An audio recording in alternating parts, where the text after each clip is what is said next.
Vienna, 1914. A wealthy gentleman steps into a jeweler's shop, not to buy a ring, but to buy a gun. The clerk opens a velvet-lined case and produces something so small it could be mistaken for a piece of watch machinery. It fits entirely inside a closed fist. It weighs less than a deck of playing cards. He loads it, and the bullet he places inside is smaller than a grain of rice. This is not a toy. It is a fully functional firearm, and in the years leading into the First World War, it was marketed, quite seriously, as a weapon capable of saving your life. It could not.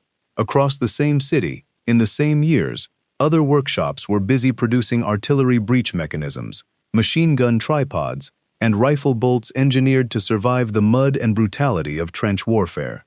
And yet somewhere in the middle of all of that industrial preparation for the largest, most destructive conflict the world had yet seen, two Austrian engineers were quietly obsessed with a completely different question.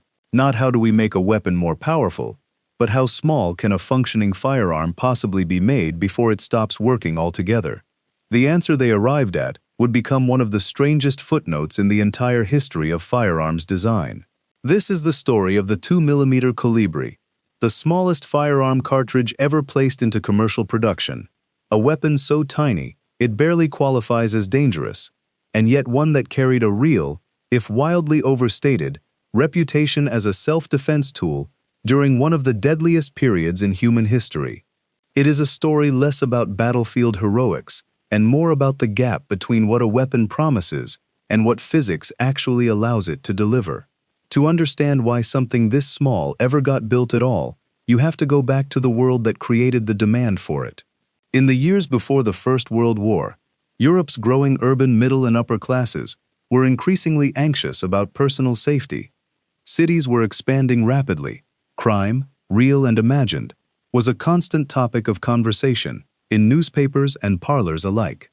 For a certain class of gentlemen, and occasionally a certain class of lady, carrying some form of self-defense had become almost a matter of social expectation. But conventional pistols of the era were bulky. A typical revolver or semi-automatic sidearm was heavy, difficult to conceal under formal dress, and frankly, considered vulgar for polite company to display. The market wanted something different. It wanted a weapon that could disappear into a waistcoat pocket, a handbag, or even a closed hand, something that looked less like a killing tool and more like a piece of fine engineering. This demand was not unique.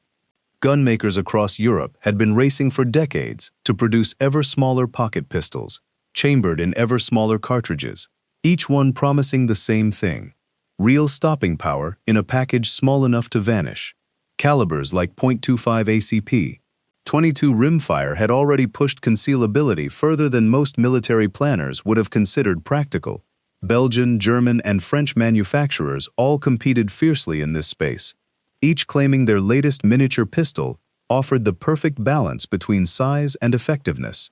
It was, in many ways, an arms race in miniature, fought not on battlefields, but in the display cases of Europe's finest gunsmiths, where wealthy clients compared craftsmanship the way collectors today might compare fine watches. But in 1910, two Austrian inventors, Franz Fanel and Georg Grabner, decided to push the concept to what was, at the time, its absolute physical limit. Their goal was audacious, almost to the point of absurdity: design the smallest possible functional metallic cartridge and build a pistol around it. Fanel and Grabner were not solving a military problem. No army had requested this weapon.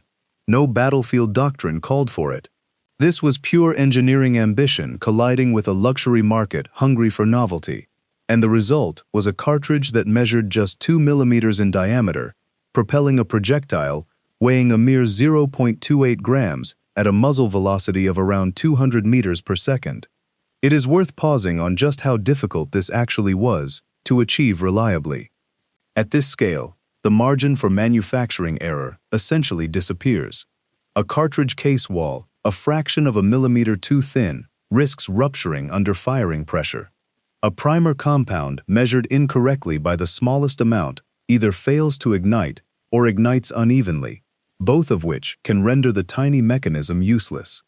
Fonnel and Grabner were essentially working at the outer edge of what metallurgy and chemistry of the era could reliably reproduce on a repeatable commercial basis, and the fact that the cartridge worked at all, consistently enough to sell as a product, remains a genuinely impressive technical achievement, even if the resulting weapon accomplished almost nothing once fired. To put that in perspective, a standard 9mm parabellum round, used by militaries throughout both world wars, carries a projectile roughly 40 times heavier, moving nearly twice as fast, and delivering vastly more kinetic energy on impact. The 2mm Kolibri round, by comparison, produced a muzzle energy of approximately 3 joules. A thrown rock from a reasonably strong arm can deliver more force than that. This was not hyperbole from critics. It was simple, unavoidable physics. There is only so much destructive potential you can pack into a projectile the size of a peppercorn, no matter how cleverly engineered the cartridge case around it might be. The pistol built to fire this cartridge was equally extreme in its miniaturization. The Kolibri pistol measured just over 3.5 centimeters in length, barely wider than a matchbox, and weighed only about 12 grams unloaded, lighter than a modern smartphone's charging cable. It held between 2 and 6 rounds depending on the model, loaded through a small removable magazine, and its mechanism was a simple striker-fired design, chosen specifically because it was the only type of action reliable enough to function at this scale. Anything more complex risked jamming on a cartridge this minuscule, where tolerances between components had to be measured in fractions of a millimeter.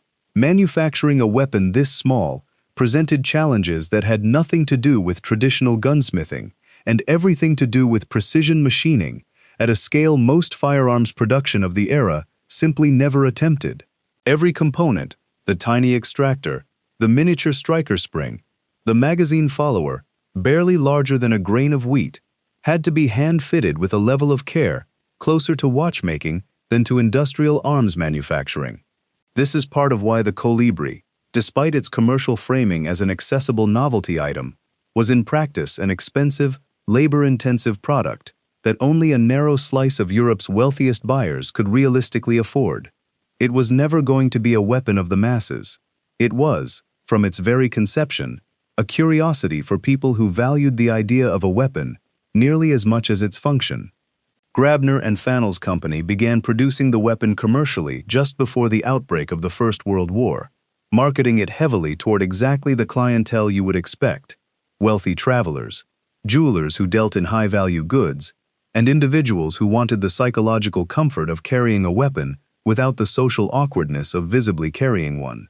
Advertisements of the period leaned hard into novelty and exclusivity rather than lethality, describing it as an elegant companion for the discerning gentleman, a phrase that, in hindsight, tells you almost everything you need to know about how seriously its stopping power was actually meant to be taken. Sales pitches of the time often emphasized the weapon's discretion above all else, noting how easily it could be carried on a watch chain, tucked into a small purse, or slipped into a waistcoat pocket without printing or drawing the slightest attention, even from someone standing close enough to shake the owner's hand. This framing mattered enormously to the market Fonnel and Grabner were chasing. They were not selling a tool for soldiers or hardened criminals. They were selling reassurance to people whose greatest anxiety was rarely armed confrontation at all, but rather the vague, generalized unease of a rapidly changing and increasingly unfamiliar world.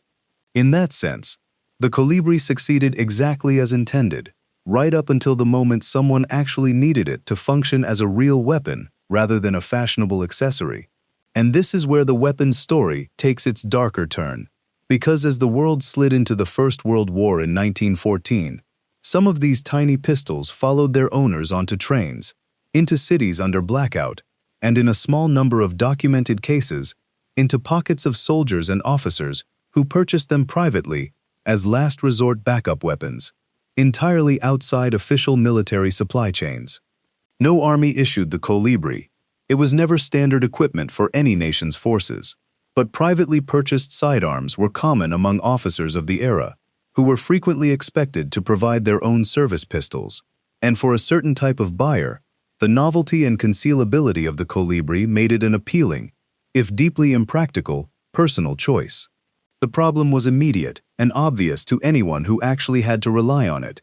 At its advertised effective range of roughly 2 meters, the tiny projectile struggled to reliably penetrate heavy winter clothing, let alone the layered wool uniforms common across European armies.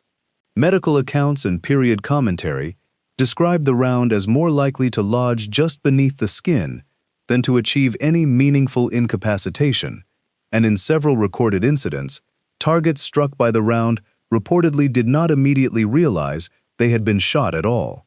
For a weapon marketed explicitly as a self-defense tool, this was close to a fatal flaw in the most literal sense of the phrase. A gun that cannot reliably stop an attacker is not a defensive weapon. It is a false sense of security with a trigger attached. Contemporary firearms writers of the period were not shy about pointing this out either. Reviews and commentary in gun-collecting circles of the early 20th century frequently described the Kolibri less as a functional sidearm and more as a mechanical marvel to be admired rather than trusted, a sentiment that only grew stronger as the war dragged on and the gap between marketed self-defense claims and battlefield reality became impossible to ignore for anyone who had actually witnessed what real combat calibers could do.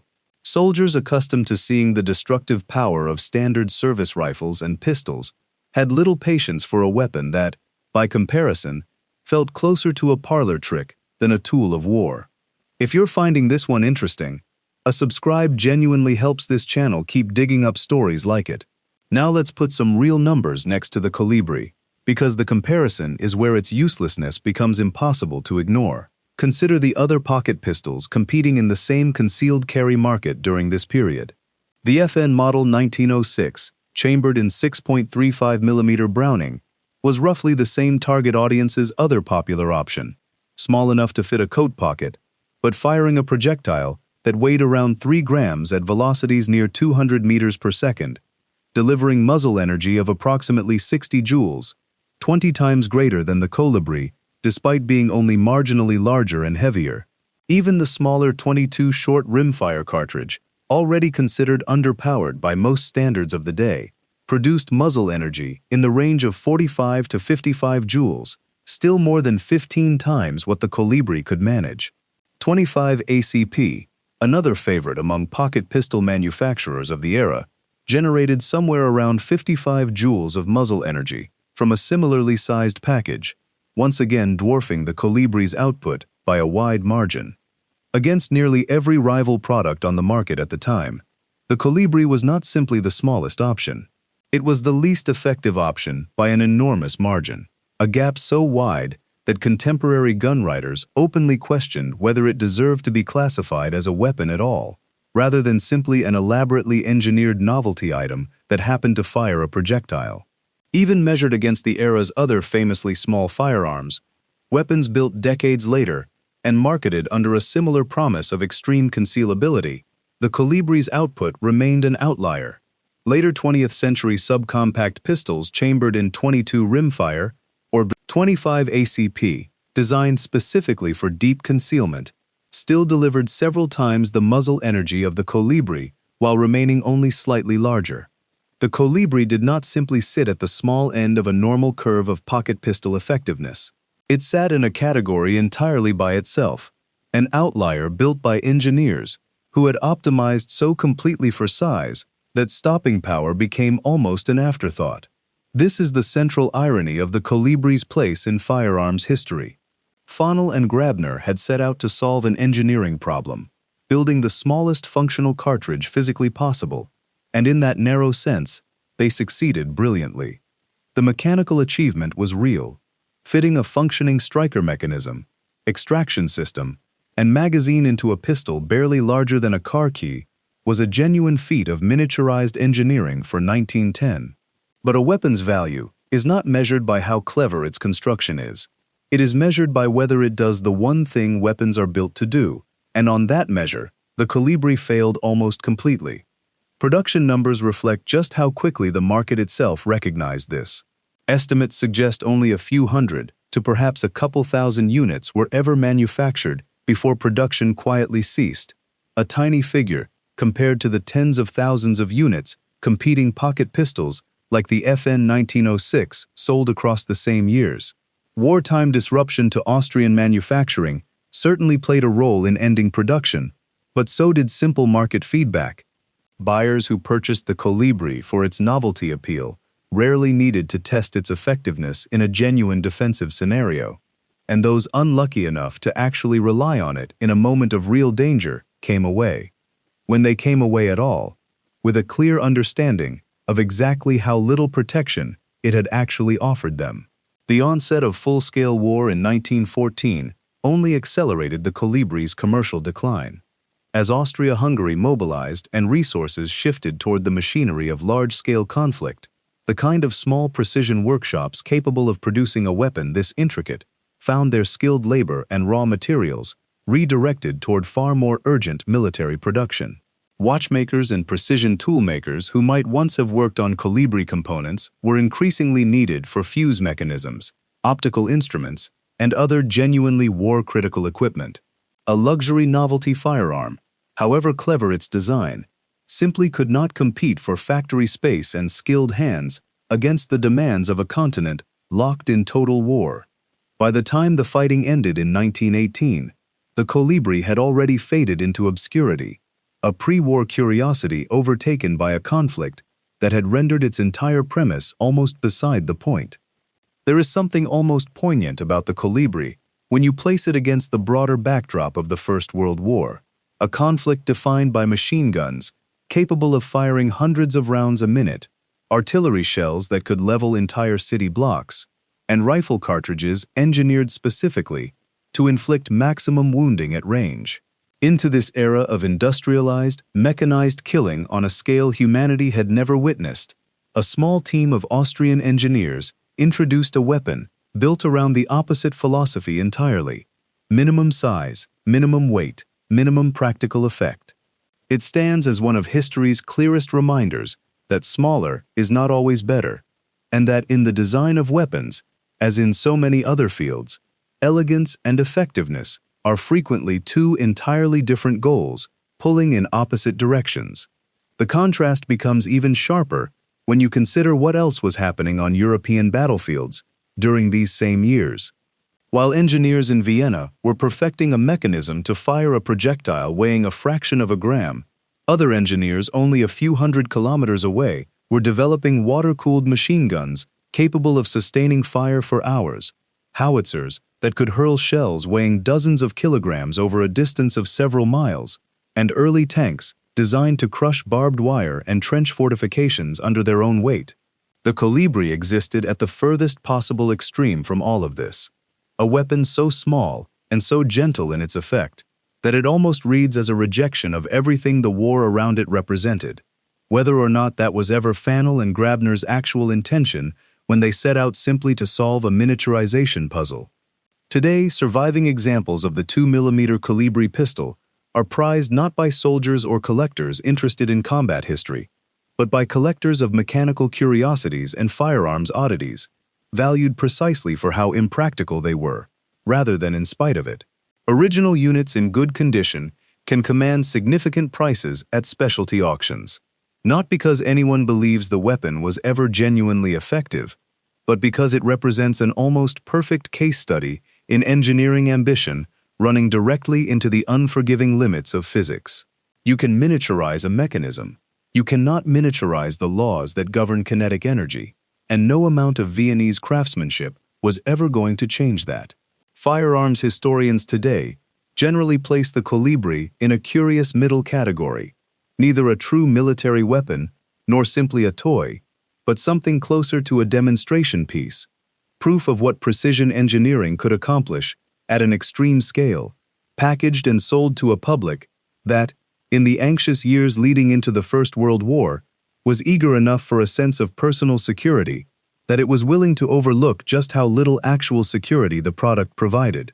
That willingness to prioritize the feeling of protection over its substance is not a phenomenon unique to Vienna in 1910, and it is perhaps the most enduring lesson the Kolibri still offers well over a century later. The Kolibri never fought a battle. It never won a war, or lost one, or featured in any decisive military engagement of any kind. Its entire legacy rests instead on being a fascinating footnote, a tiny, glittering example of a weapon that promised safety and delivered almost none, carried quietly into one of history's bloodiest conflicts by people who, in most cases, likely never had to discover firsthand exactly how little protection it actually offered them. Perhaps that, more than anything else, is the real story here.